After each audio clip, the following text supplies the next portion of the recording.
인생은 누구를 만나느냐에 따라서 행복과 슬픔, 즐거움과 불행이 결정되는 것을 봅니다. 우리 주위를 돌려보면 만나서는 안 될 사람 만나서 참 불행하게 살아가는 사람도 보게 되고요.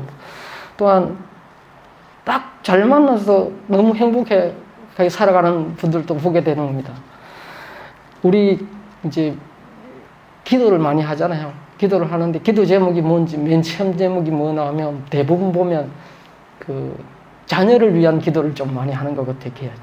우리 지금 자녀들 또 자녀들이 다 큰 분들은 이제 손자, 손녀, 자손 자녀들을 위해서 또 자손들을 위해서 기도하는 것 같아요. 그런데 우리가 막 자녀들이 막 공부를 잘 해갖고 그다음 좋은 대학 서울 S대인가 어디 알죠? S대 가면 그런데 가서 막 직장 또 10대 기업에 들어가는 그런 직장에 잘 들어가기를 기도하는 것 같습니다. 그런데 그거보다가도 이 세상을 살아가면서 먼저 우선시 돼야 되는 게 하나님을 꼭 만날 수 있는 그런 기도를 하는 게 제일 우선시 돼야 될 것 같습니다. 우리 교회 성도님들 자녀들을 또 아니면 또 우리 성도님들을 위해서 기도할 때 꼭 하나님 만날 수 있는 그런 기도를 좀 해주시면 참 감사하겠습니다. 근데 이 세상을 살아가면서 아무리 좋은 사람을 만날지라도 이 세상은 잠깐이에요. 제가 이렇게 머리가 빠지고 머리가 부어질 줄 몰랐어요. 근데 금방 왔어요. 눈 깜짝할 새 왔어요. 진짜 눈 깜짝. 아까 제가 30년 전에 찬양했던 그게 어제 아래 같거든요. 어제 아래 같은데 이게 한번 이렇게 됐는데 이 세상에 만나면 하나님 말씀에 아침 안개 해 뜨면 싹 사라져요. 아침 이슬이라 그래 표현됐는데 이 세상은 잠깐의 만남이거든. 근데 잠깐의 만난다. 우리 성도님들 참 좋은 분들 만나서 우리 진짜 잘 만났는 것 같아요. 감사합니다. 하나님께서 이렇게 좋은 분들 만나서 해주셔서 감사합니다. 근데 이 세상의 만남은 잠시 잠깐인데요. 아버지 하나님의 만남은 영원합니다. 영원하니까 우리가 영원한 만남이 있고 또한 우리 하나님께서는 영원한 만남을 우리가 그런 만남이 운명을 결정짓기 때문에 성경을 살펴보면 아버지 하나님을 만난 사람들이 많이 나오는데 예를 들면 믿음의 조상 아브라함이 나오고요. 사기꾼 기질로 태어났던 야곱도 있었고요. 물질에 집착하면서 또한 물질을 착복까지 하면서 키가 작고 그런 열등감을 가진 삭개오도 있었고요. 마셔도 목마름을 느꼈던 사마리아 여인, 수가성 여인도 나오고요. 또한 우리가 잘 아는 예수님 믿는 사람들을 온갖 핍박을 다 하면서 세상 그 어디도 다 쫓아가서 옥에 가두고 모진 고초를 주었던 사도 바울, 그런 여러 사람 등등이 기록되어 있는 것을 보게 됩니다.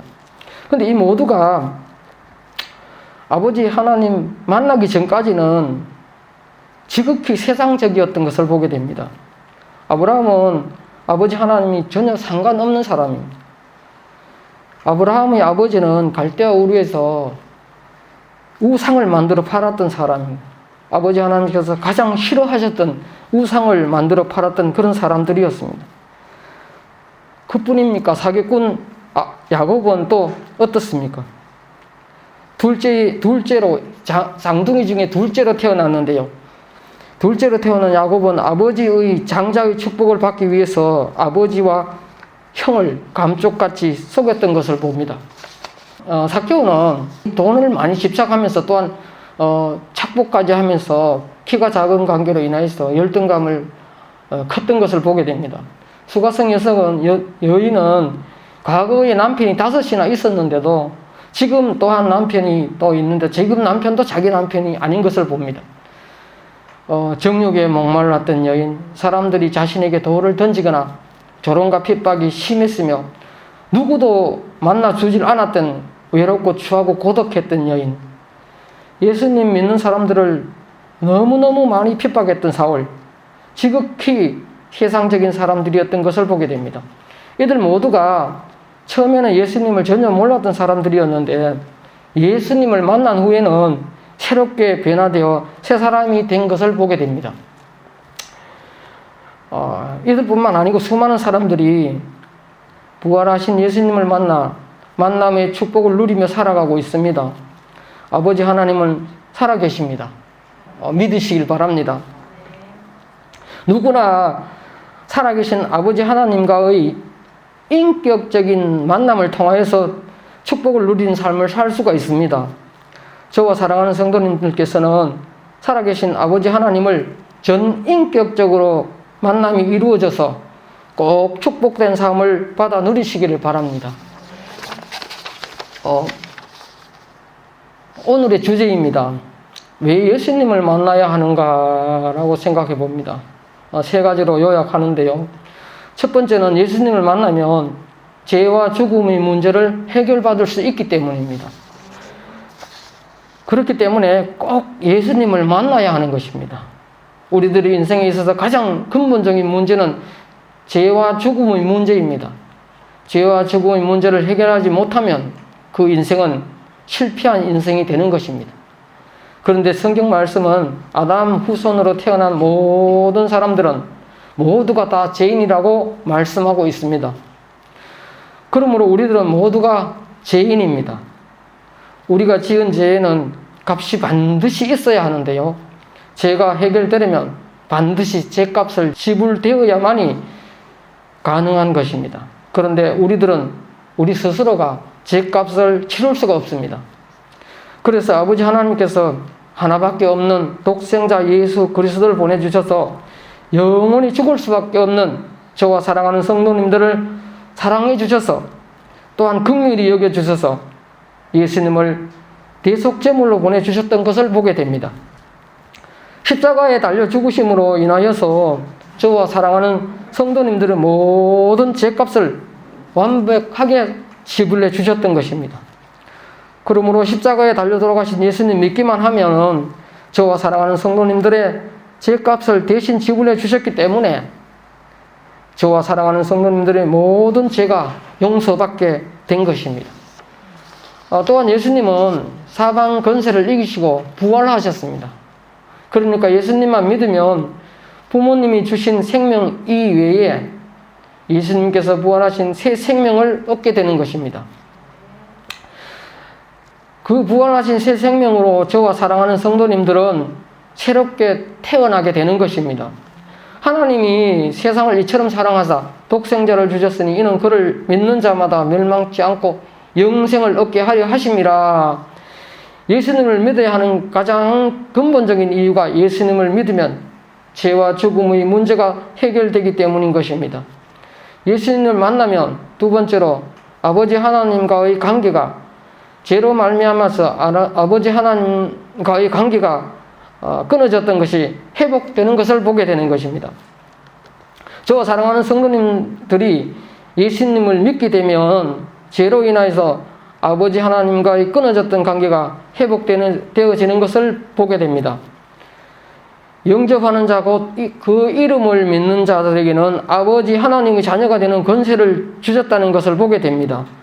그래서 아버지 하나님을 아빠, 우리 목사님 좋아하시죠? 아빠, 아버지라 부를 수 있고, 실제로 그래서 아버지 하나님을 아빠, 아버지라 부를 수 있고 실제로 관계 회복이 되는 것을 우리 몸소 느낄 수가 있습니다. 예수님을 만나면 세 번째로 삶의 놀라운 변화가 일어나는 것을 보게 됩니다. 예수님을 만난 사람 가운데 변하지 않는 사람은 단 한 사람도 없습니다. 제가 이렇게 말씀을 하고서도 좀 부끄럽습니다. 근데 변함에 있어서 완전히 막 싹 180도 바뀌는 분이 있는 반면에 조금 바뀌는 분도 있다고 봅니다. 그 중에 한 사람이 제가 아닌가 싶습니다. 저도 솔직히 예수님을 만약에 안 믿었으면 목사님이 자꾸 말씀하시는데 완전히 세상 쪽에 빠져서 지금도 어디서 허우적대고 있을지도 모릅니다. 모르는 게 아니고 뭐 거의 확실하다고 봅니다. 그래서 예수님 참 너무 세상적으로 빠지고 하니까 예수님이 저를 탁 쳐서 정말 항복하게 만들었어요. 저는 큰 사고를 당하여서 참 예수님을 믿게 됐는데, 그래 반드시 예수님을 만나면은 그 변함이 크고 작음의 차이는 있겠지만은 반드시 일어납니다. 변화가 일어납니다. 누구든지 예수님을 만나고 믿으면 삶의 변화가 일어나는 것입니다. 두려움에 떨던 사람이 세상이 줄 수 없는 하늘의 평안을 받아 누리게 됩니다. 웃음 잃고 우울증 비슷하게 우울했던 사람이 주님 안에서 참 기쁨을 누리게 되는 것을 보게 됩니다. 소망이 없던 사람이 소망을 찾게 될 것입니다. 꿈이 없던 사람이 비전을 발견하게 될 것입니다. 삶의 우선순위가 바뀌게 될 것입니다. 예수님을 만나고 믿으면 반드시 저와 사랑하는 성도님들의 삶에 이런 놀라운 변화가 일어나게 될 것입니다. 그런데요, 예수님과의 만남은 놀랍게도 예수님께서 먼저 찾아오심으로 만남이 이루어졌다는 것을 아십니까? 저도 예수님이 먼저 나를 찾았어요. 그래서 제가 교회를 나가게 됐죠. 저는 제가 교회에 나간다는 생각은 전혀 못했어요. 사도 바울은 아니어도 그에 못지않게 핍박을 많이 했던 사람이에요. 일찍 직장 생활을 했는데요. 이렇게 모이기만 하면, 쉬는 시간에 모이기만 하면 예수님을 전하는 분이 계셨어요. 총각이었어요. 우리보다는 나이가 연배인데, 그분이. 모이기만 하면, 쉬는 시간만 되면 예수님을 전하는 분이 계셨어요. 전 듣기 싫었거든요, 그게. 현실적으로 안 다가왔으니까. 눈이 보이지 않잖아요. 보여달라고 막 그분인데 캤는 게 지금 와서 조금 후회스러워요. 근데 그분 지금 예수님 잘 믿고 계시겠죠. 그래서 저도 예수님 먼저 찾아와서 예수님이 저를 만나 주셨습니다. 예수님은 만난 사람들은 자기 열심으로 만난 것이 아니라는 것을 알 수 있습니다. 예수님께서 친히 찾아오셔서 만났던 것을 보게 됩니다. 예수님은 저와 사랑하는 성도님들 인생 가운데 찾아오셨습니다. 찾아오신 예수님을 지금 저와 사랑하는 성도님들은 마음의 문을 두드리고 계십니다. 오늘 본문 말씀입니다. 예수님이 우리 문을 두드리려면 먼 데서는 문이 안 두드러지잖아요. 지금 가까이 와 계신다고. 지금 문 두드릴 정도의 위치에 우리가 주님이 와 계십니다. 근데요, 찾아오신 예수님은 지금 저와 사랑하는 성도님들의 마음의 문을 두드리고 계시는데요.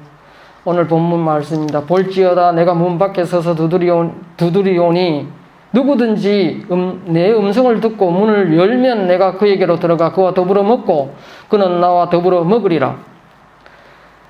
내 마음의 문은 내 자신만이 열 수 있다고 합니다. 예수님은 우리 문을 예수님이 열 수도 있어요. 그냥 손만 닿으면 열려요. 그런데 예수님은 우리를 그렇게 인격적으로 대해 주신답니다. 강제로 안 하고 내 스스로 예수님을 받아들이게끔 와서 문만 두드려 주신답니다. 그래서 내 마음의 문을 내가 열어야 하는 것입니다. 예수님은 오늘도 우리 개개인의 이름을 부르면서 마음 문을 열 때까지 문 밖에 서서 저와 사랑하는 성도님들의 마음의 문을 두드리고 계시는 것입니다. 말씀을 맺을까 합니다. 인생의 행복은 누구를 만나 누구와 어떻게 사귀느냐에 따라 달려있다고도 해도 과언이 아닙니다. 저와 사랑하는 성도님들께서는 오늘 마음의 문을 여시고 길이요 진리요 생명 되신 예수님을 영접하며 주님과 친밀한 사랑의 사귐을 나누면서 이 땅에서는 행복한 삶이 되시고